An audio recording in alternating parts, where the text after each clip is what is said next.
ऐलान किया है, मेरे लिए उन्होंने अच्छी बातें की हैं। अल्लाह पाक परवरदिगार वजह दे इसका।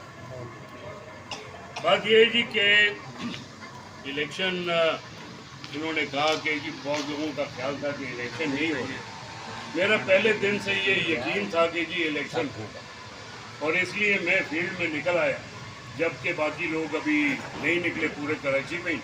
मेरे ख्याल से शायद ही कोई निकला हो, तो इसलिए भी निकलना पड़ा कि जी गैप बीच में ज़्यादा आ गया। 2018 की इलेक्शन के दौरान हमारा फैमिली में बड़ा नुकसान हो गया था, लोग मारे गए थे, और 37-38 लोग, बाद में 41 हो गए थे, 41 लोग मरे उस बॉम्ब ब्लास्ट में। तो वो उस चीज़ को संभालना, ये करना वो करना, ये बहुत टाइम लग गया, और बहुत टाइम मुझे पेशावर में गुजारना पड़ गया चीज़ें संभालते संभालते। सारा संभल गई अल्लाह के फजल से। नीयत सही हो तो चीज़ें संभल ही जाती हैं। उसके बाद जब आना शुरू किया वापस, अब आदमी इलेक्शन में हो या ना हो, लोगों के साथ वास्ता तो है ना। अब किसी के घर में गमी है, खुशी है, आदमी जाता है। तो आपने बात की जी आज़म बस्ती की। आज़म बस्ती से सबसे ज़्यादा वोट सईद गनी को मिला। जितनी यूसीज हैं सारियों में से सबसे ज़्यादा वोट मिला था आज़म बस्ती से। और आज़म बस्ती का हाल आप ये देखें कि वो बिल्कुल खंडर बन गया। मैं तो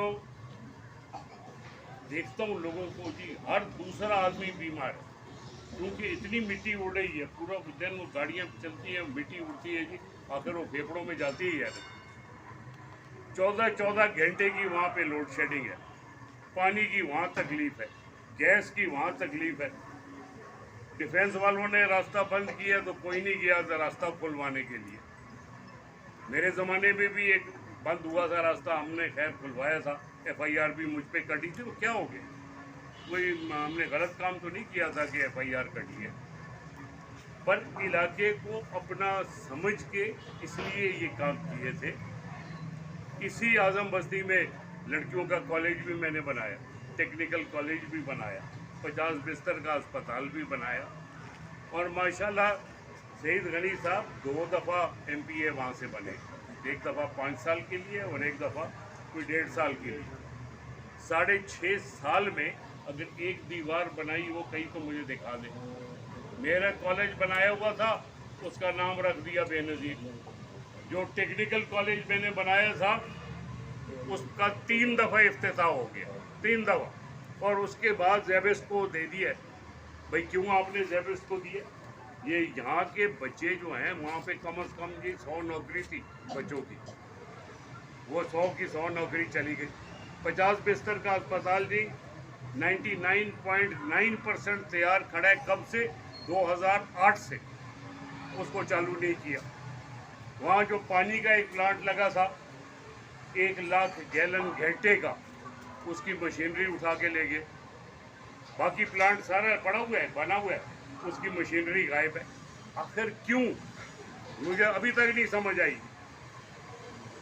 ठीक है, इनका मकसद शायद सियासत पे आना, पैसे बनाना था, वो उन्होंने दिल खोल के बनाए।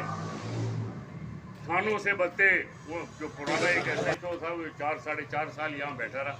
उसको एक दिन मैंने बड़ा सख्त दबाया जी, तो वो मेरे घर आ गया और उसने कहा जी मैं 7 लाख रुपया हफ्ता देता हूँ, 7 लाख हफ्ता। आप सोचें कि महीने का कितना हो गया, 28 लाख रुपया हो गया जी महीने का, और इतना ही देता है बलोच कॉलोनी वाला। तो इससे अच्छा कारोबार और दुनिया में कौन सा है? पर क्यों देता है वो? क्या कारोबार करता है कि उसकी वजह से वो 28 लाख देता है? यही कारोबार है मंशियात का, और कौन सा है? ये मंशियात जो लाई गई, आज पूरा इलाका मंशियात का अड्डा बना हुआ है। आप उन लोगों से पूछे जिनके घर में ये लानत आ गई। आखिर बच्चों को लगती है ना जी, ये यंग लड़के हैं, कोई आइस पे लग जाता है, कोई हेरोइन पे लग जाता है, कोई और चीज़ों पे लग जाता है। ज़िंदगियाँ उनकी भी तबाह होती है और उनके माँ बाप की भी, क्योंकि उस लानत से फिर जान छुड़ानी मुश्किल हो जाती है। मैं तो समझता हूँ कि जी ये पता नहीं किस चीज़ का बदला इन्होंने लिया है। आप उसके साथ जाइए अख्तर कॉलोनी, और कश्मीर कॉलोनी जो है, वहाँ से जी सेकंड बड़ा वोट पड़ा था इनको एक चीज़ के लिए कि जी मैं पानी वहाँ से लेके आऊँ। आज हाल ये कि जी मैं अभी सीधा वहाँ से आ रहा हूँ, वहाँ प्रोग्राम करके आया हूँ। उन्होंने इतने बड़े प्रोग्राम में किसी और चीज़ की बात नहीं की, बस सवाए पानी। वो कहते कि जी पानी है ही नहीं। अब हर आदमी में ताकत तो नहीं है एनर्जी के टैंकर डलाए। टैंकर कौन सा सस्ता है? ये छोटी रेडी जो है वो भी जी 700 रुपए की मेरे, लेकिन जी 1500 का पानी डाल देंगे तो खाएंगे क्या? बिजली का बिल कितना देंगे? गैस का बिल कहाँ से देंगे? बच्चों को क्या खिलाएंगे? दवाई कहाँ से लाएंगे? लोग सब मुश्किलात में है। और पानी गया कहाँ? ये बड़ी बड़ी बिल्डिंग बन गई, बड़े बड़े प्लाजे बन गए, उनमें कभी किसी ने टैंकर आता जाता नहीं देखा। 600 फ्लैट है जी एक कॉम्प्लेक्स, 615 है डायमंड सिटी में, उसके साथ वो जो सलमा वाला है 375। एक दिन, ये मैंने 2 का खाली अभी नाम लिया है जी, बाकियों का मुझे नाम नहीं आता। एक दिन किसी ने टैंकर अंदर जाता नहीं देखा। हमारे मेरे एक पुराना मेरे साथ एक अफसर काम करता था, वो एक दिन मिलने आया घर पे, तो मैंने कहा कहाँ रहते हो? बोला जी डायमंड सिटी में।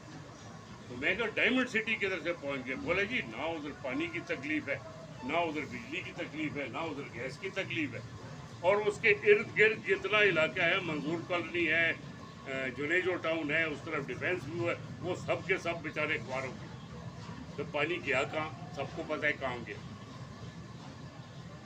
अब बिल्डर माफिया आ गया इस हमारे हल्के में।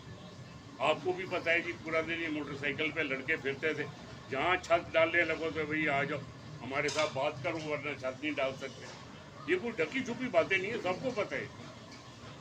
ये इस तरीके से ये टाइम गुजारा गया है। और आज ये जो खंडर आपको नजर आता है, ये खंडर इसलिए क्योंकि किसी काम की तरफ तवज्जो ही नहीं दी गई।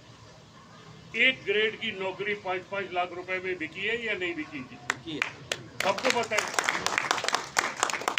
अगर आप कहें तो मैं नाम भी ले दूंगा, मेरे पास पूरी लिस्ट है, मेरी फ़ोन के अंदर है पूरी लिस्ट। जिन्होंने पैसों पे लिए और सोने पे सुहागा, वही बहुत सारे लोगों से पैसे लेके उनको जाली लेटर दिए गए, खासकर पुलिस के।